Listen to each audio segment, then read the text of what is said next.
It's time for some pitchforking. Pitchforking, put 3 fingers on your hand.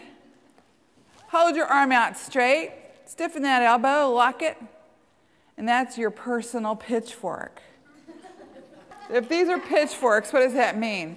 Where you have a handle and 3 prongs, or 4, or 5, or 2. It can't be 1 because it's not a fork if it's only 1. It's an ice pick. But to make it into a pitchfork, it has to be a multiple. So something that starts as 1 splits into a multiple. And it can be anything. Anything's pitchforked. If you said, I saw my friends, what could you pitchfork? Friends, you could pitchfork who? I saw Vicky, Lorraine, Judy, and Alicia. I just pitchforked my friends. This sounds painful. We could pitchfork the verb. But yeah, you could pitchfork any type of it. You could pitchfork phrases. You could pitchfork anything. Yeah, but she's a nerd. As a young girl, I wasn't your popular, athletic, brunette goddess. I was the blonde-haired girl who always got straight A's and made friends with all the teachers. I wore my school uniform and couldn't shoot a basketball into the hoop even if my life depended on it. When I finally did find a sport that captured my interest, there wasn't a team for my age group that I could join. Therefore, my mom enrolled me in a month's worth of Taekwondo classes. It's phenomenal how much pitchforking shows up in different ways on the highest scoring pieces. We've noticed this like crazy in the high scoring STAR essays. But this one wasn't STAR, this was an old one, a tax essay in our previous test administration.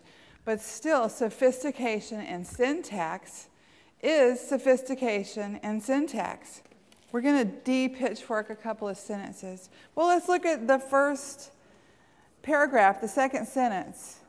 No, the first sentence.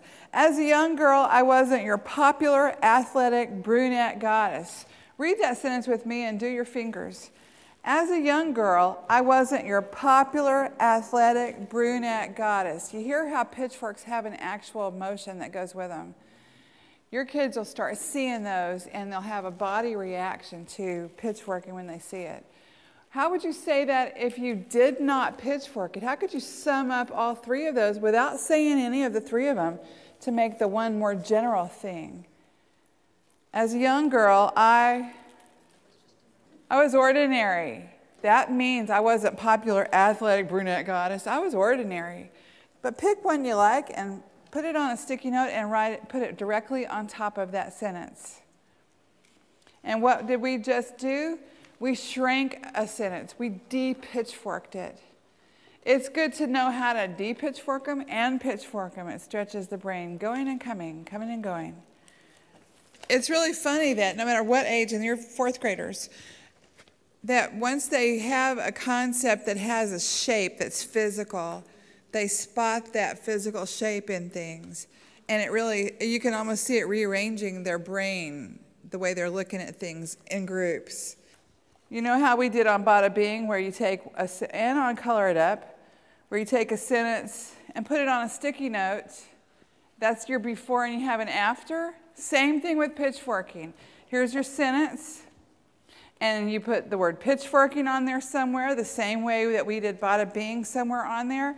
And you just pitchfork the crap out of it. My necklace has the spirit of Matilda on it. That's my daughter. So I pitchforked whether I'm awake or asleep, the spirit, pitchforking that sweet, big-hearted, loving spirit of Matilda, who's my beautiful, talented, grown daughter.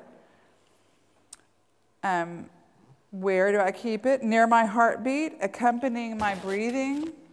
I pitchforked that. So if I were putting this all together now, I would pick and choose where I wanted those parts to go.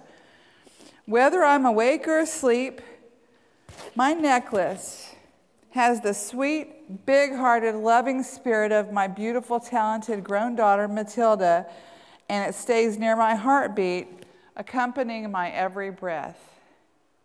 I like that. In short, it has her spirit on it. That's Charles Dickens' move.